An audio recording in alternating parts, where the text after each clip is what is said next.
하나님, 아직 볕이 들지 않은 새벽, 차가운 공기를 마시며 맑은 정신으로 주님 앞으로 나아갑니다.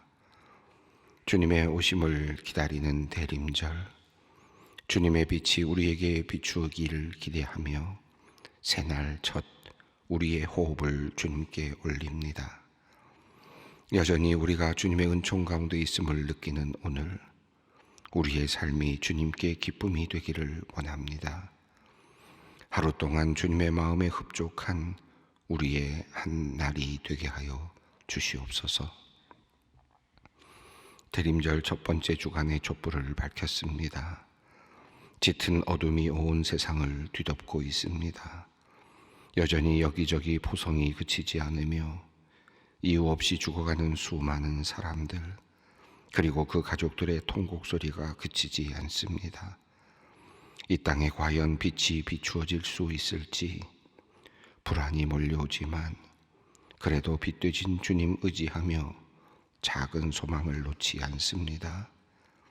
가난한 자에게 복음을 전하시려고 오신 주님, 상처받은 자를 치유하기 위해 오신 주님, 오늘도 여기저기 널려있는 울고 있는 사람들, 죽어가는 사람들, 고통 속에서 절규하는 이들을 살펴주시옵소서. 고쳐주시고 살려주시고 깨끗하게 하여 주시옵소서.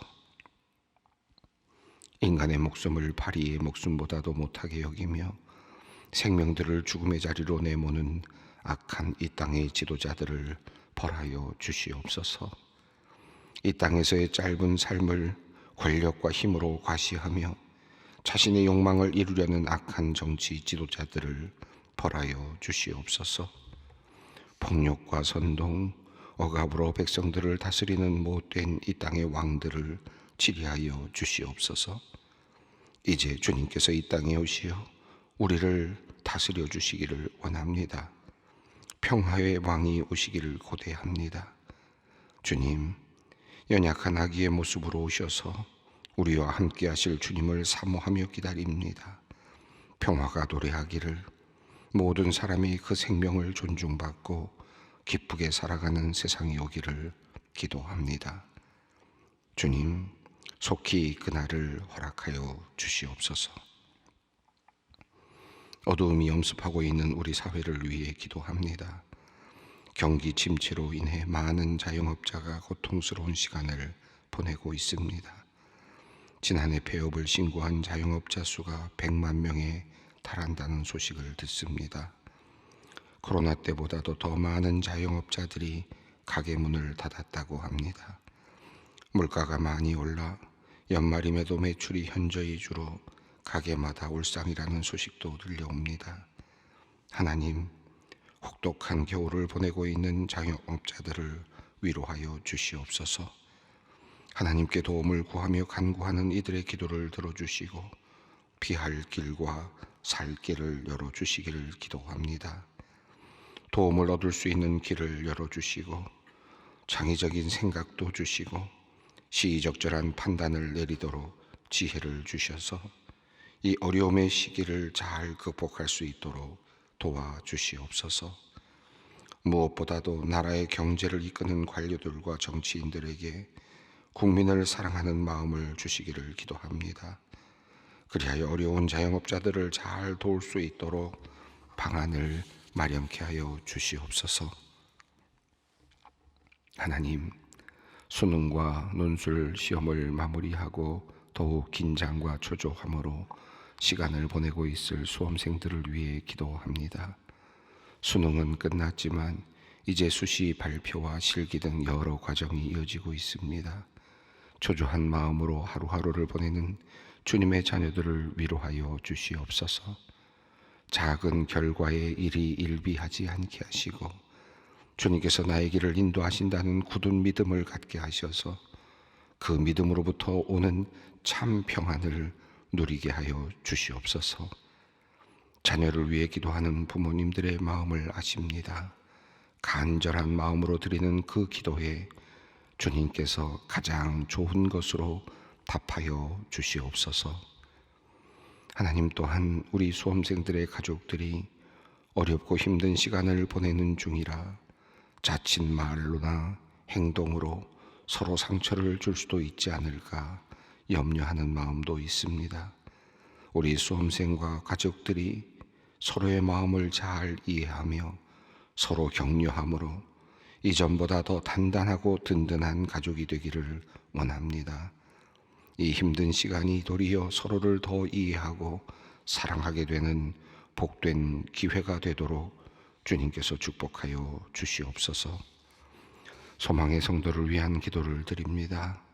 무릎 6종 수술을 받은 딸을 위한 권사님의 기도를 들어 주시옵소서. 전신마취로 진행이 된다고 하여 염려도 있습니다.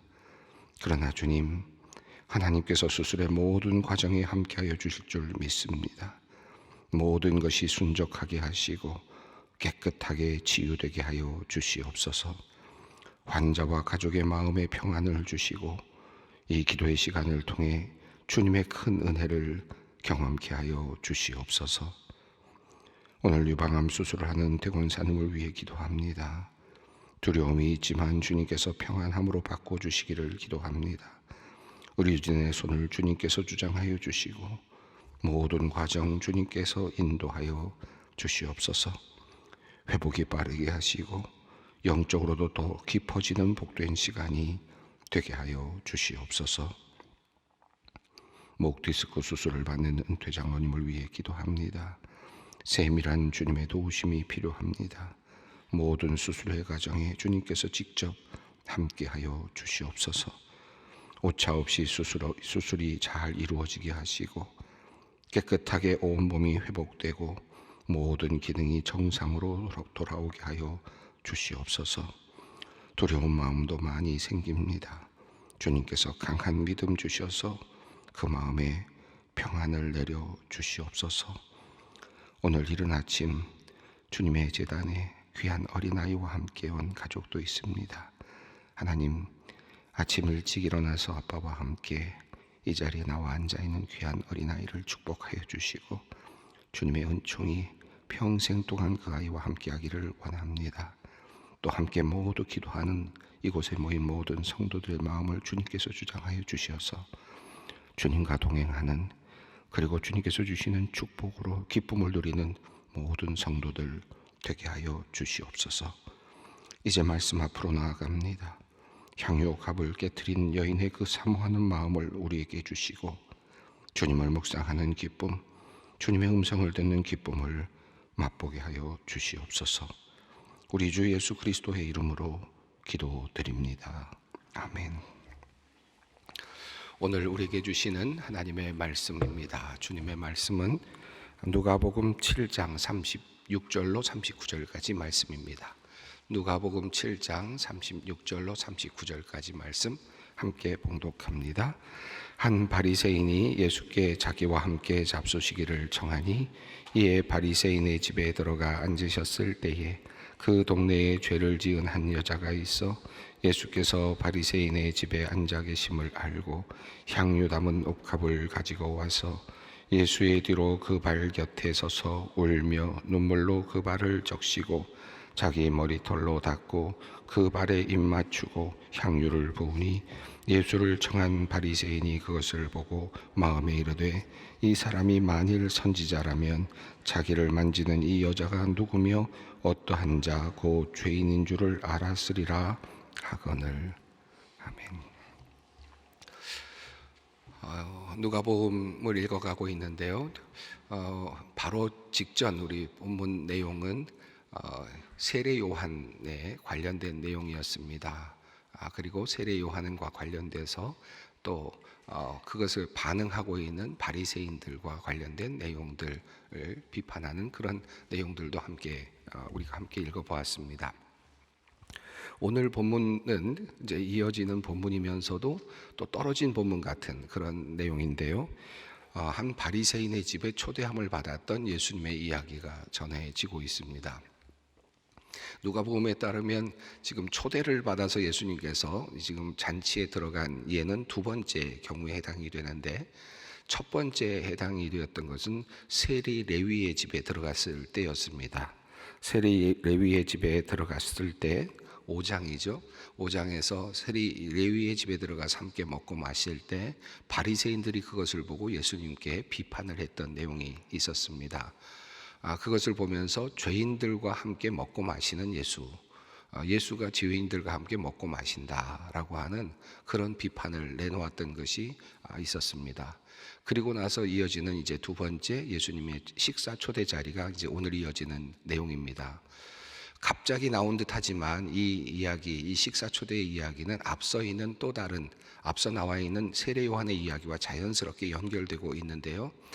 예수님께서 말씀하시기를 세례 요한이 와서 먹지도 아니하고 마시지도 포도주도 마시지 아니할 때 귀신이 들렸다고 하더니, 그리고 인자가 와서 먹고 마시자 그러자 먹기를 탐한다라고 비판을 하고 죄인과 세리와 죄인의 친구로다라고 너희가 비판을 한다라고 하는 그런 내용의 말씀을 하셨습니다. 피리를 불어도 춤추지 않고 또 곡을 하여도 울지 않는 사람들을 향하여 예수님께서 질타하셨던 내용이죠.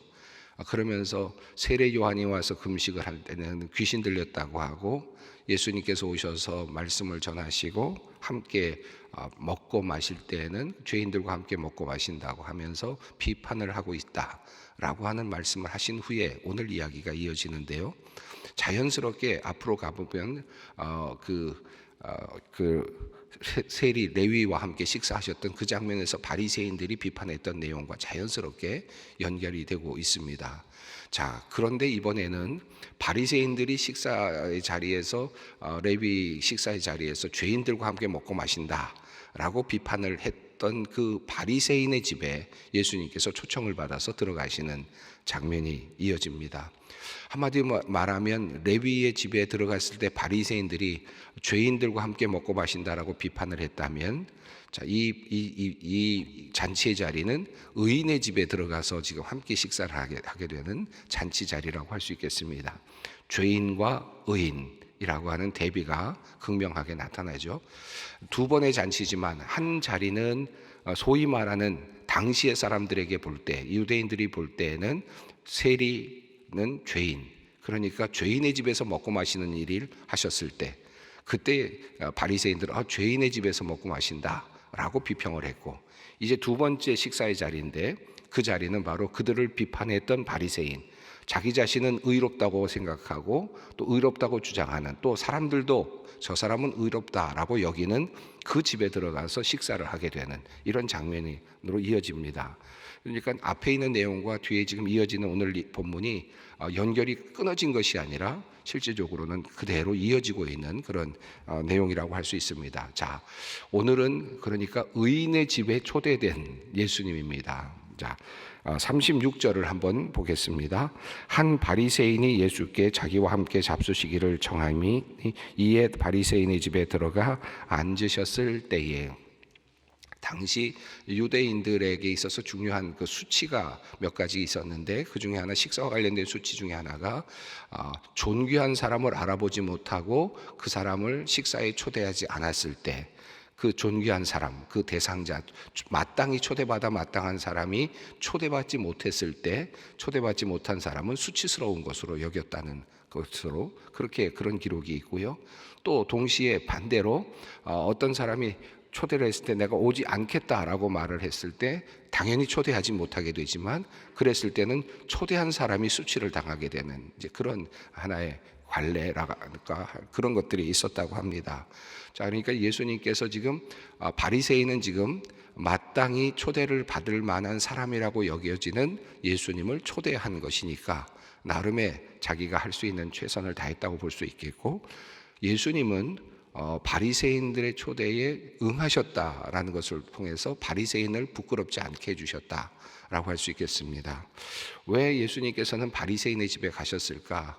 예수님께서 끊임없이 바리새인들을 책망하시지 않습니까?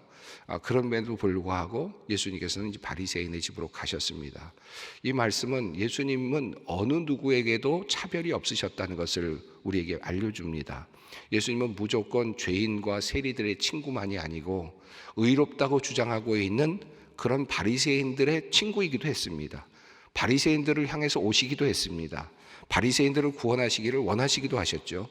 그래서 그들에게 더 쓴소리를 더 많이 하셨다고도 할 수 있겠습니다.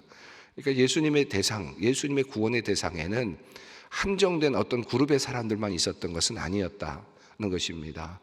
바리새인들조차도, 스스로 의롭다고 여기는 사람들조차도, 예수님께서 가장 안타깝게 여기는 사람들이었음에도 불구하고 예수님은 그들의 초대에 응하셨고, 그들도 하나님의 구원의 계획 안에 포함시키고자 하셨습니다.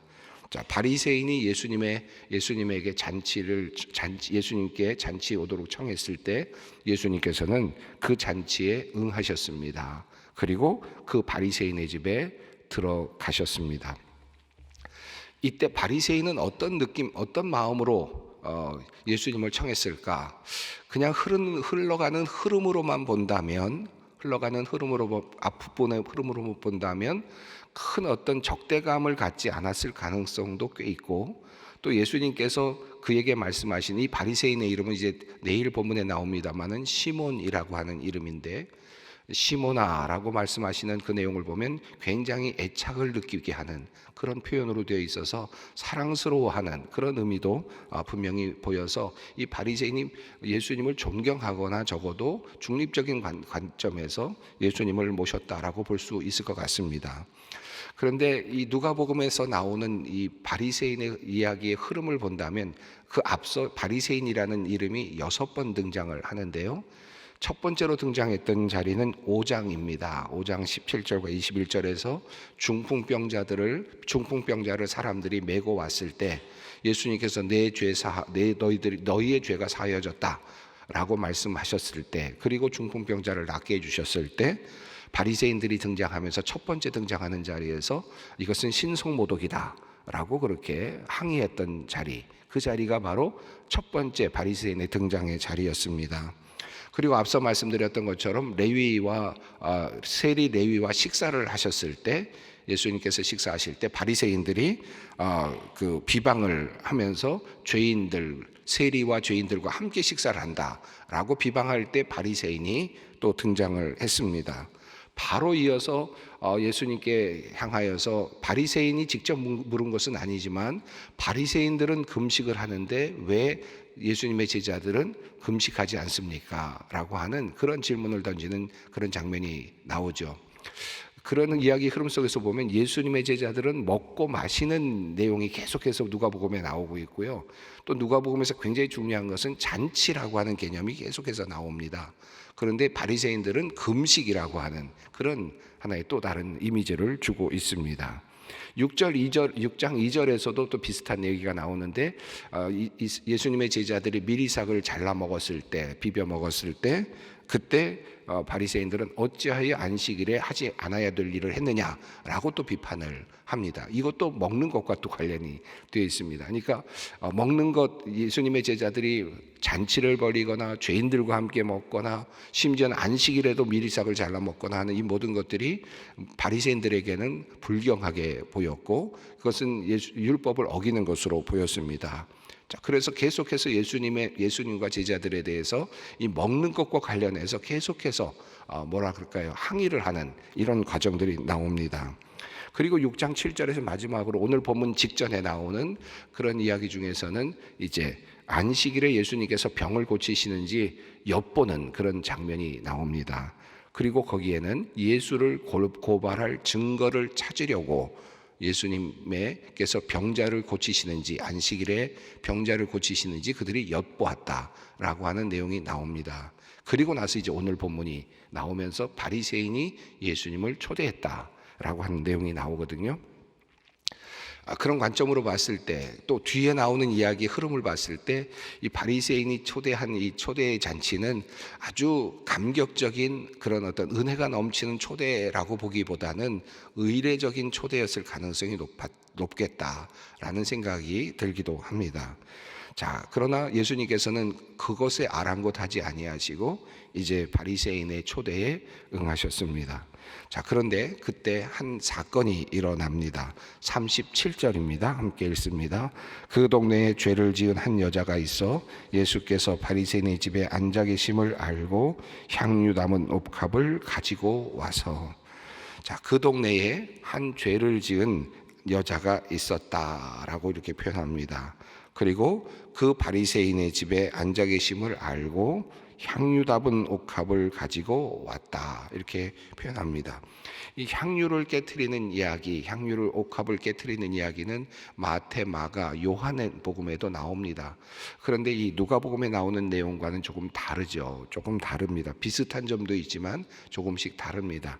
요한복음 12장에 나오는 내용은 발에 부었다라고 하는 내용에서는 일치하지만 그 여인이 마리아였고, 그리고 그것은 베다니에서 일어났다라고 말하고 있고, 마태복음 26장과 마가복음 14장에는 시몬이라고 하는 이름이 비슷하게 나오지만 그 시몬은 바리새인이라기보다는 한센병, 그러니까 나병 환자였다라는 것이고, 장소도 베다니로 되어 있습니다.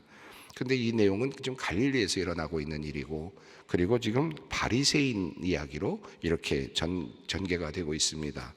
비슷한 이야기 같지만 이 내용은 독립적인 이야기로 보는 것이 더 맞을 것 같습니다. 자, 이 말씀을 읽으면서 우리가 지금 한 여인이, 죄 많은 한 여인이 예수님 앞에 나온 내용을 전하고 있고, 이 누가복음에서 중요한 것은 이 여인이 죄인인 것을 알았느냐 몰랐느냐 하는 문제가 더 큰 주제로 등장을 합니다. 그리고 예수님의 그 식사 대접에서 누가 진정으로 예수님을 영접했느냐, 다시 말하면 환대했느냐 하는 문제가 누가복음엔 매우 중요한 주제로 등장을 하고 있습니다. 한 여인이 예수님께로 다가오는데 죄 지은 여인이었습니다. 동네에선 다 알고 있는 여인이었다 라고 그렇게 말합니다. 혹자들은 이 내용을 읽어가면서 이 여인이 아마도 창녀였을 것이다 라고, 그렇게 또 그 동네에서 이미 알려져 있는 그런 악한 여인이었을 것이다, 또 이 이야기의 흐름을 보면서 매우 약간의 그 다른 어떤 그런 의미로, 성적인 의미로 해석을 하는 분들도 있습니다만, 이것보다는 여기에 나와 있는 것이 어떤 죄를 지었는지 정확히 알 수는 없을 것 같습니다. 그런데 어쨌든 사람들이 알기에, 동네 사람들은 다 알고 있는 죄인입니다. 이 여인은 죄인입니다. 다 그렇게 알고 있고 바리새인도 알고 있는 그런 여자입니다. 자, 그런데 예수님께서 오셨다는 이야기를 듣고 지금 향유 담은 옥합을 가지고 왔습니다. 38절입니다. 예수의 뒤로 그 발 곁에 서서 울며 눈물로 그 발을 적시고자 하니 자기 머리를 털로 닦고 그 발에 입 맞추고 향유를 부으니. 이 여인이 지금 예수님의 발치에 가서 발 곁에 서서 이제 울면서 이렇게 향유를 붓는 장면이 쭉 설명이 되고 있습니다. 당시에 그 식사 예절은 뭐 아시겠습니다만, 그림으로도 보신 분들도 계시겠습니다만은 주로 이렇게 누워서 이렇게 식사를 하는 거죠. 왼쪽으로 팔을 이렇게 하고 이렇게 눕는 거죠. 그리고 오른손으로 비스듬하게 누워서 오른손으로 음식을 먹는 이런 그런 자세이니까, 지금 예수님께서 정식으로 지금 바리새인의 집에 초대를 받았다고 하고 유대인의 양식으로 지금 식사를 하고 있다면, 비스듬하게 누운 상태에서 예수님께서는 식사를 함께 하고 계셨다라고 볼 수 있는데, 이 여인이 슬그머니 지금 예수님의 발치로 가서 예수님의 발 아래 옥합을 깨고 그리고 부었다라고 말씀합니다. 이 37절부터 38절까지 있는 내용을 보면 이 여인이 매우 적극적으로 예수님에게 다가갔다는 사실을 알 수 있고, 아주 적극적으로 예수님께 헌신하고 있다는 사실을 알 수 있습니다. 여기 동사가 8개가 사용이 됐는데, 이 동사가 아주 적극적으로 그가 어떤 움직임을 했는지 정확하게 묘사를 하고 있습니다. 37절에서 첫 번째, 그가 예수님이 앉아 계시는 것을 알았다. 첫 번째 알았다라는 동사가 나오고요. 그리고 두 번째는 옥합을 가지고 왔다라고 합니다. 그가 향유가 담긴 옥합을 가지고 왔다라고 말하고, 세 번째는 38절에서 그 발 곁에 섰다라고 말하고, 그리고 그가 울었다라고 말합니다. 그리고 또 이어서 눈물로 그 발을 적셨다라고 하는 동사가 사용되고 있고요.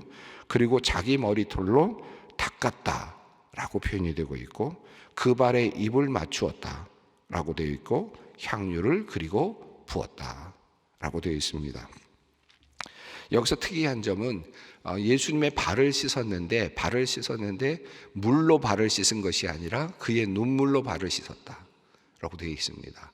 물을 가져다가 발을 씻은 것이 아니라 그가 눈물을 흘리면서 그 눈물이 적셔지면서 예수님의 발을 씻었다 겁니다.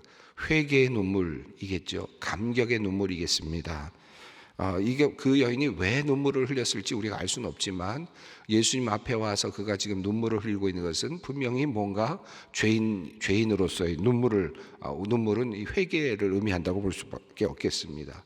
그는 지금 예수님 앞에서 눈물을 흘리고 있고, 그리고 그 눈물이 예수님의 발을 적셨을 뿐만 아니라 예수님의 발을 닦아냅니다. 다시 말하면 물로 씻은 것이 아니라 눈물로 씻었다는 겁니다.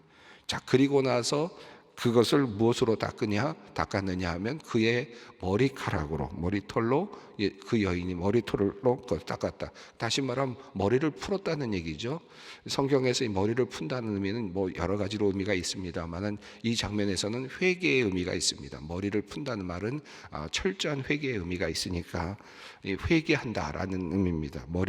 머리털로 닦았다라는 것은 철저하게 회개하는 의미가 있고, 그리고 그 발에 입을 맞추고, 그리고 나서 향기로운 향유가 예수님의 발에서 나올 수 있도록 향유를 부었습니다.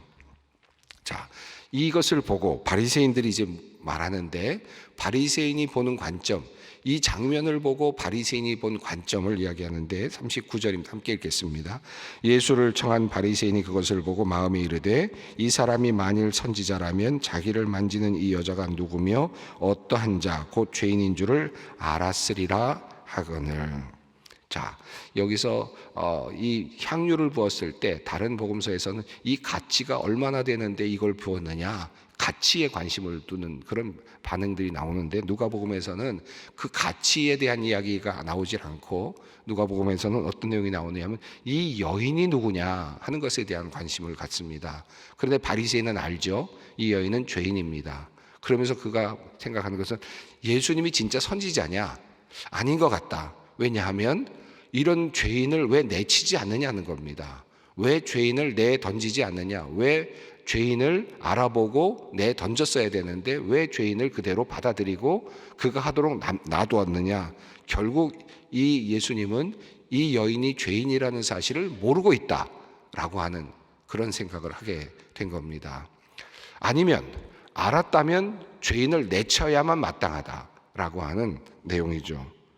다시 말하면 이 죄인을 알아차렸느냐 하는 문제와 그 다음에 왜 그 여인에 대해서 심판하지 않느냐라고 하는 이 질문을 던지는 겁니다.